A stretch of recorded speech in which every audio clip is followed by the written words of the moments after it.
What's up, my DoorDash gang? What's up, my Grubhub gang? This is your boy Kingfish, aka Big Al, coming back at you with another video, guys.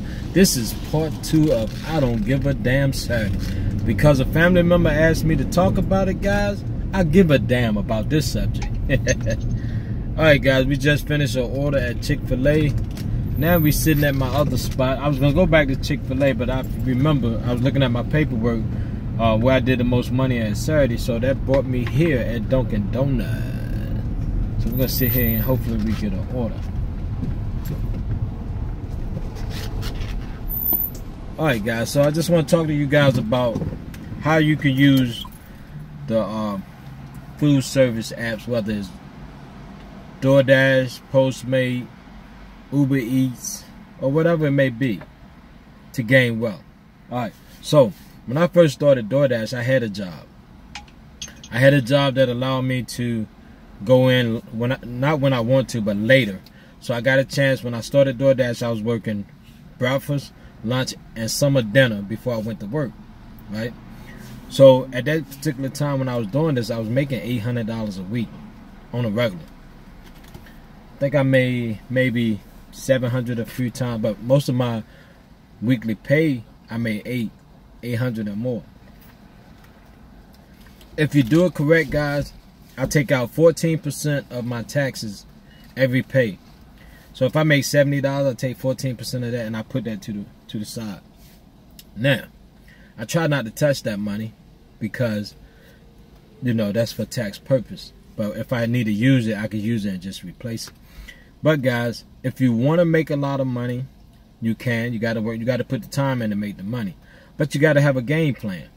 My game plan when I started with DoorDash was to not to use my paycheck, to make enough money while I'm dashing, where I can just take my paycheck and put it in the bank and put some in the savings.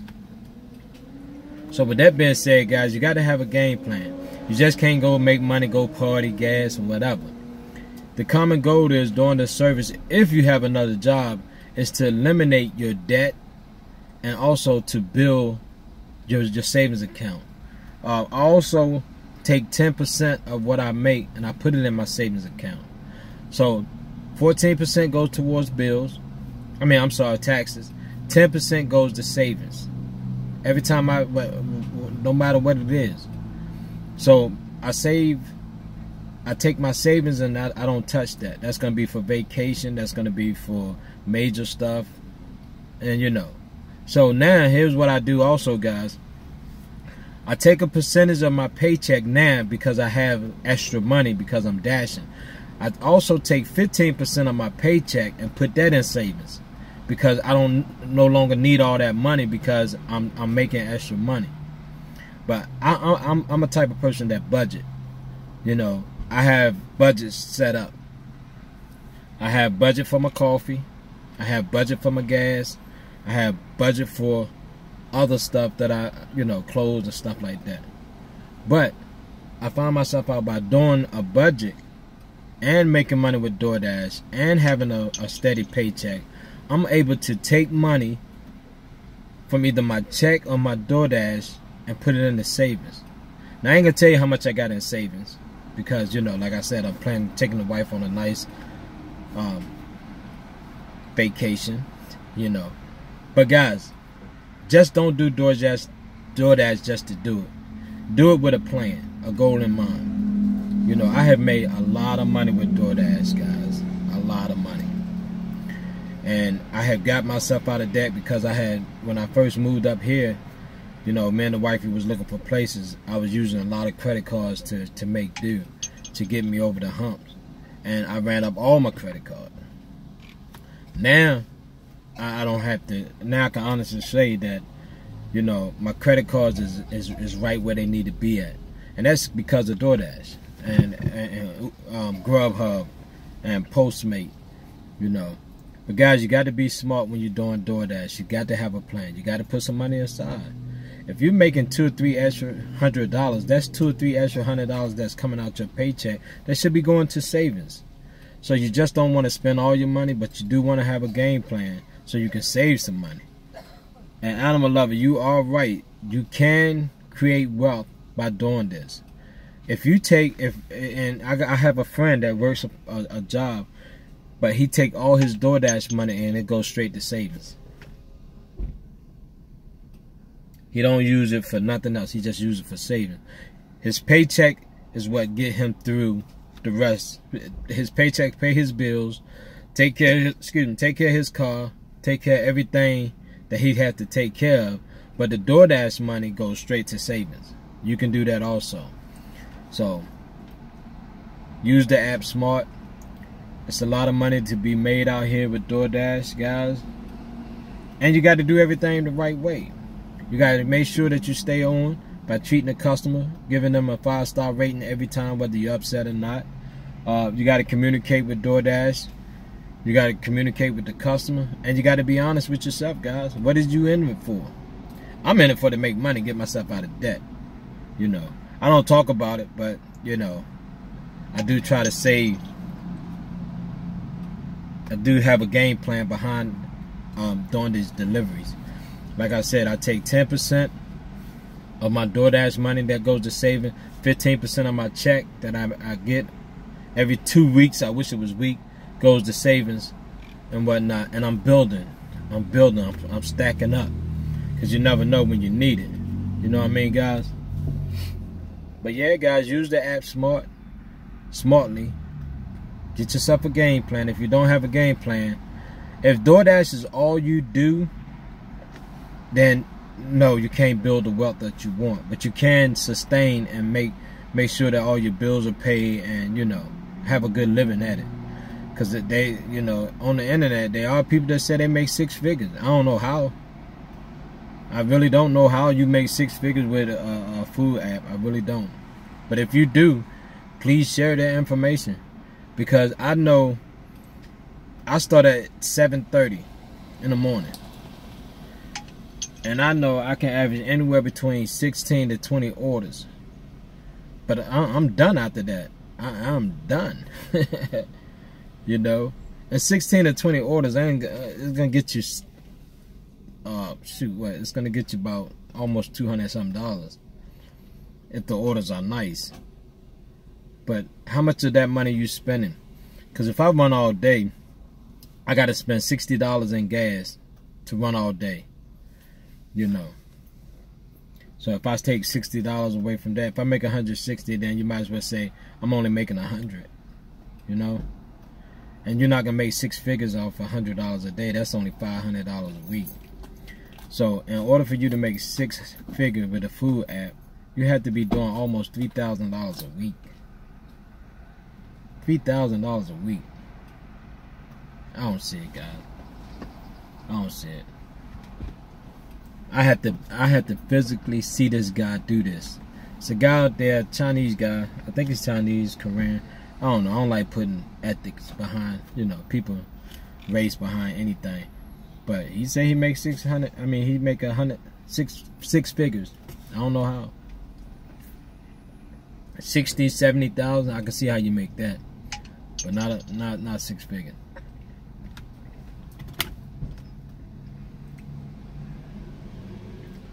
But I hope that helps somebody, guys. You got to put a game plan. Miss Animal Lover 23. I hope that helped out a little bit. But if you do the app correctly, guys, you follow the proper steps, you take care of your customer, you get good customer service, you communicate with DoorDash, and you grind. You got to grind. If you grind, you can make a lot of money in this business. Before I got deactivated and before I changed the hours on the job, I was on my way to making 70 or 80,000. I say 70,000. I ain't gonna say 80. And this with my cash tips. I do real good with the cash tip, guys. You know, I do different things with my tips. So I talked about it. I don't like bragging about what I do with my tips, but I still do that too. Anybody that know my video know what I do with my tips, or you know what I say I do with my tips.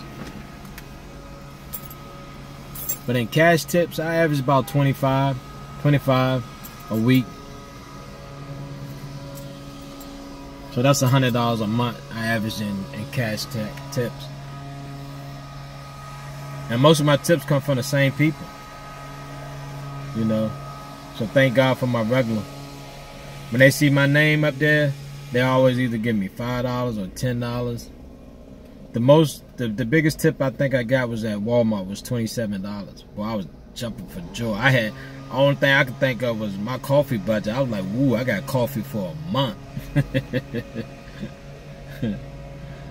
Yo, guys, so whatever food app you're doing. Now, I can say I do know some Uber drivers that, and Washington, D.C., who that's all they do, eat, sleep, Uber, is making close to $100,000 a year. I can't say that. But they lost out when they did, when you could ride more than 4 or 5 people with you. I didn't like that because you could pick up 3 people. You could make $6 with one, $2 with the other one, and $3 with another one. Where if you would have picked that person up by itself, you would have made probably $6 or $7 or more. I didn't like that. The fact that you can catch a ride because you go in that direction, and then I lose money because I already have a passenger and I'm only making $2 or $3. I didn't like that. I forgot what it's called. Well, Uber allow people to, if you going, you could pick up one ride, but if somebody going that same direction, you could pick them up too. I forgot what it's called. But I did that one time, man. I made $9 for 3 people. I was like, oh, hell no. I could make $9 with one person.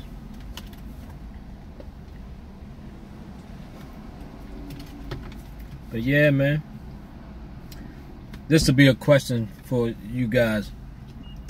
Let me know if you think you can make 6 figures doing the food app.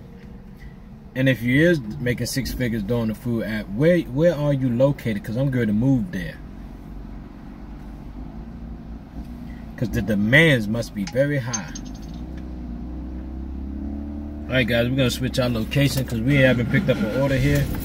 So we're going to go to Chick-fil-A, which is right across the street. And see, can we get something?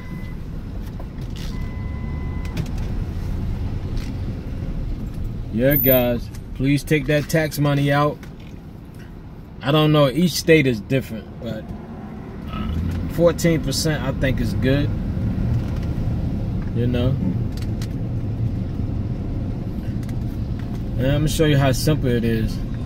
So if you want to find out what 14% of something is, I think you time it. I'm good to stop, MG. I'm at a stoplight.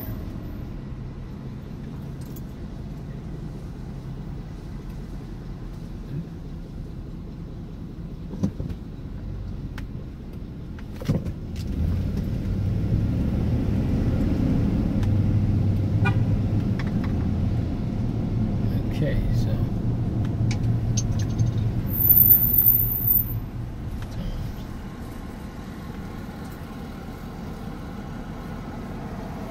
all right, so if I make $80 and I times 14%, it's $11.20 that I take off for $80. So every $80 I make, I put $11.20 to the side for tax. Is that enough? I don't know. I'll find out at the end of the year. But at least I have that money there.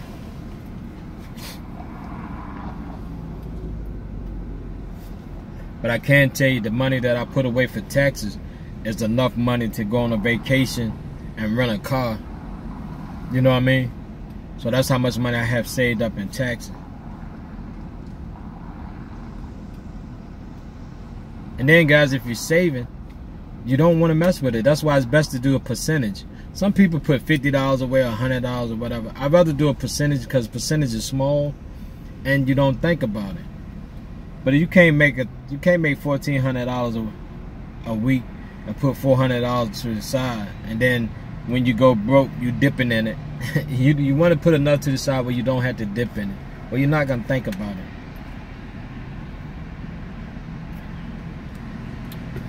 But DoorDash had got me out of my debt, man. That's why I love them to death. I don't agree with everything they do, but I love what they do for me. And you know, I can give them they could take partly the credit, but I grind, guys. I was grinding. I was putting in the work to make that money. That $800 something a week. Not turning down orders, running myself raggedy. I'm a little smart now. I keep my percentage high, so if I want to turn down an order, you know, I can turn it down.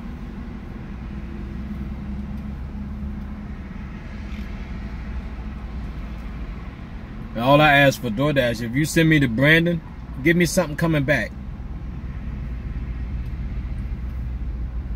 And I do, guys. When they send me to Brandon, and if I go, I get right on the support and say, look, please try to give me an order on the way back. Because once I swipe, if I'm in Brandon, I'm attached to pt2, I can't get an order because I'm out of my zone. Once you go out of your zone, you're in trouble. They'll take you out of your zone, but you got to get in your zone to get an order. But that's why I let them know, please try to find me something on the way back. Do it always work? No. But I can't say I got a lot of orders going to Brandon. Oh, snap, I went the wrong way. And they gave me something coming back. So it's like a 50-50 chance. Or give me another order while I'm in Brandon. But don't take me out my zone and then I lose money. Because before, guys, they used to take me out my zone. I used to ask for more money. They would give it to me. They stopped that. You know why they stopped? Because a lot of people didn't know about it, and I started talking about it. And a lot of people was telling me that they were asking for it. And sometimes they would be successful, but too many people was doing it. So they was like, you know what? And they should. They should pay us for going out our zone. I didn't want to come here either. God, man. I went from sugar to doo-doo. I didn't want to come to Oakley Grill.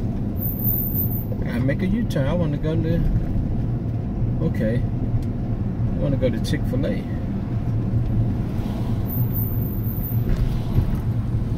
Let me turn around, guys. Oh, they running for council today. I see everybody with their pink on. And purple.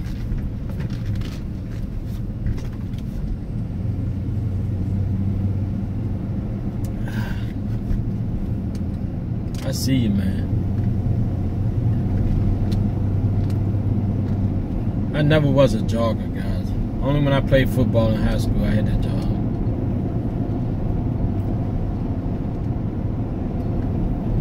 We got to get an order, guys. I'm talking about wealth. I'm losing wealth. But yeah, guys. Got to make sure that you use the app properly. Save your money. Make your money. And save. Invest.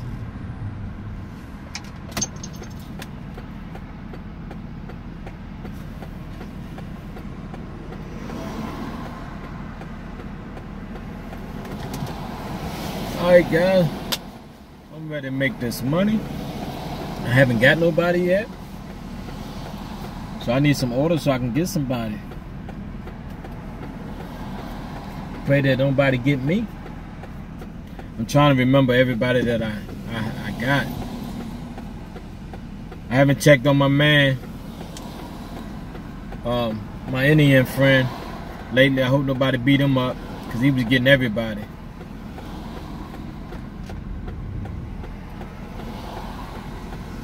You're not gonna give me that arrow? Oh my God. And I'm not too close to the line or over the line or what? There we go.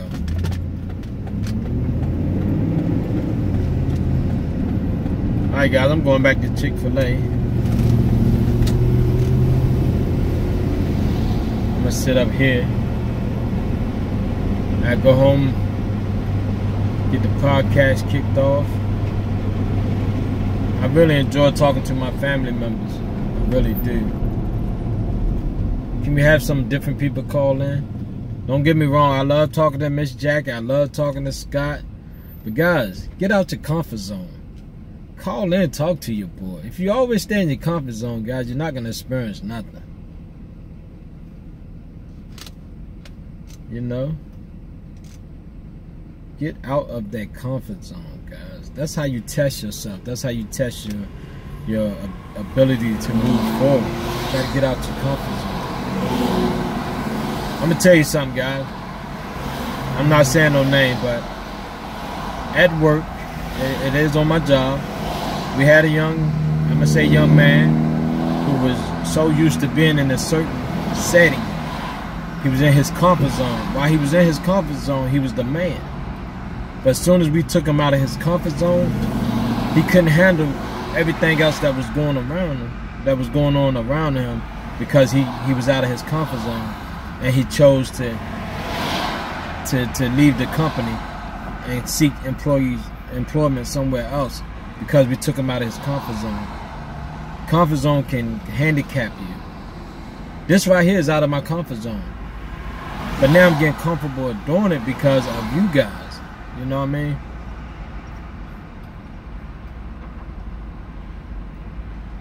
So get out that comfort zone. Don't let your comfort zone handicap you guys. You know the saying, people say, oh, what's wrong? Oh, I'm out of my comfort zone. Okay, get out your comfort zone. Learn how to do something different.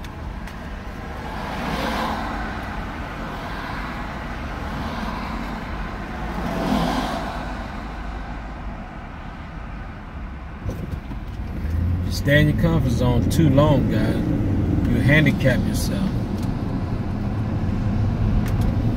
Yep, we took that young man out of his comfort zone, boy. He was like an ant running around. Didn't know what to do. So he did what he thought would be best for him, is to quit the company. Don't be no quitter either, guys.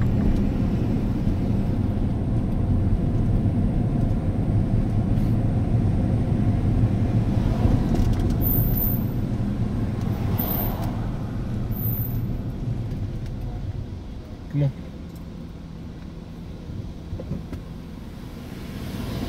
Guys, this is what we do. A lot of people on YouTube that you think that's you know, you got a lot of people on YouTube that record and stuff like that. Yeah, they good behind the camera, but that's their comfort zone. But when you meet them in person, you be like, oh my gracious, he's just a stiff. On camera he's one way, in person he's another way. You know, because the camera had become his comfort zone, or their comfort zone. Meeting people is not their comfort zone. That's taking them out their comfort zone. So I try to stay out of my comfort zone by doing different things.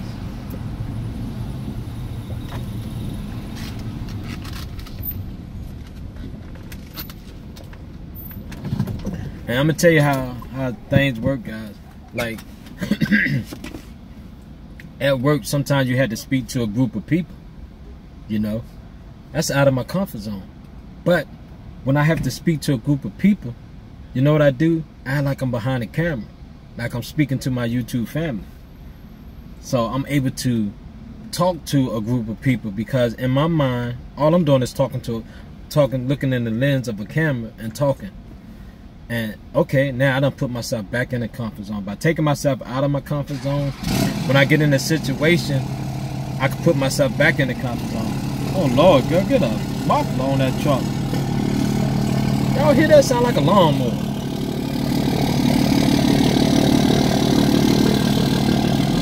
And it's a truck.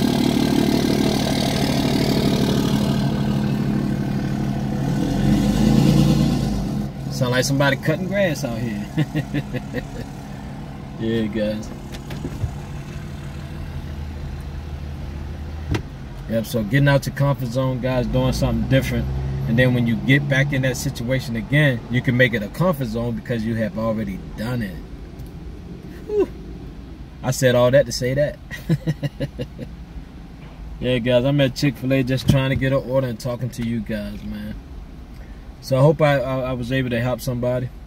As y'all can see, my head is on a swivel. I got a lot of people walking around. I got people walking behind me. I got people walking beside. When you're sitting in cars, once again, my ladies and gentlemen, you always want to make sure you're aware of your surroundings. It's okay to look nervous, but just let people know, I see you. And ladies, whenever you feel uncomfortable, move, leave. This is a dangerous world out here.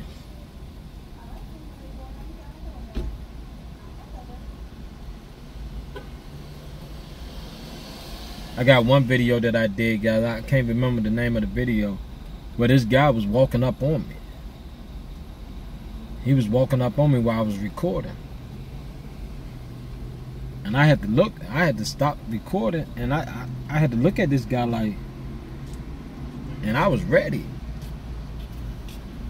He was about to get a face full of hot coffee and a foot full of hot kicking. So, why you standing by no traffic, young lady?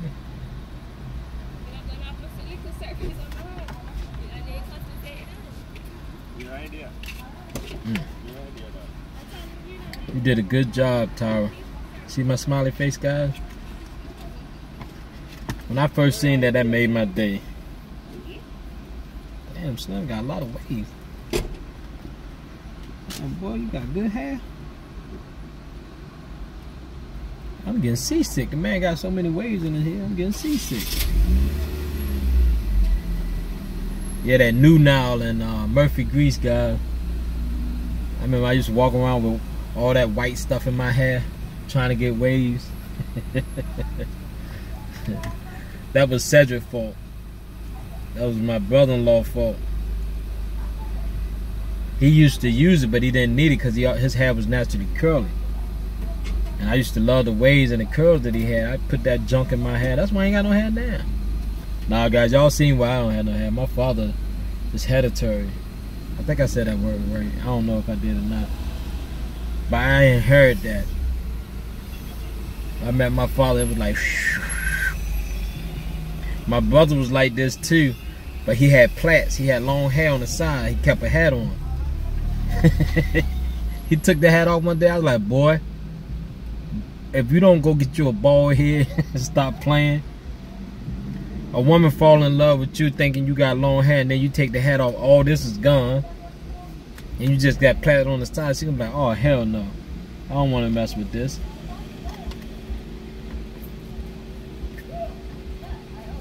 Alright, guys, we got 3 minutes left before I'm gonna have to end this video. I don't have another order. But I'm gonna go home and do some laundry. I'm gonna clean up a little bit. I'm gonna get ready for the podcast. I got my wine, aka blood thinner. I got my material. But I really don't have no material, guys. I try not to write nothing down. This is going off the dome. But we was gonna talk about weight loss in different ways, but you know, family first. So Alexis asked me to help her out. So we're gonna help her out. We're gonna help baby sister out. We are gonna help her out.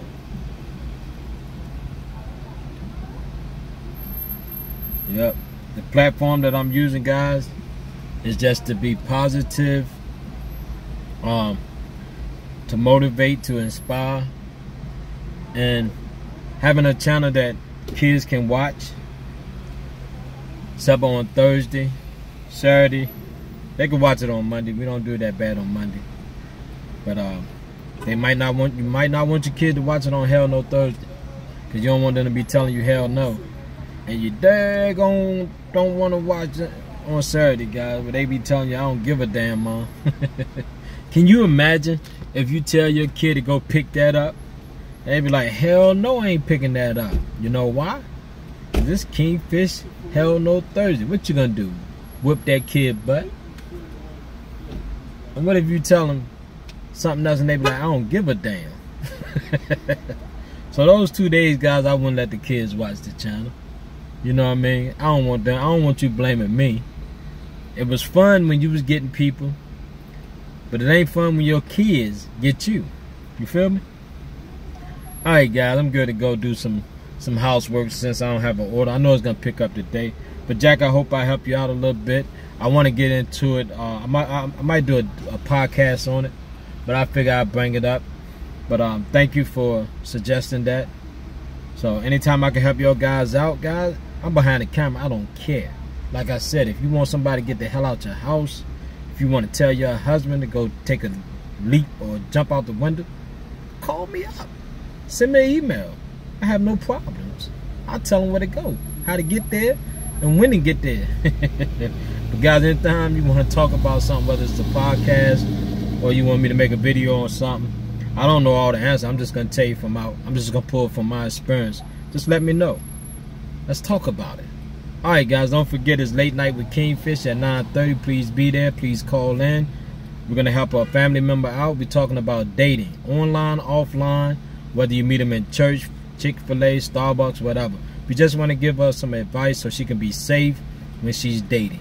Alright guys, this is your boy Kingfish, aka Big Al. I'm out, guys. If you're dashing, keep dashing. If you're grubbing, keep grubbing. If you're not dashing, you're not grubbing, you better get yourself some dash and grub, man. Peace.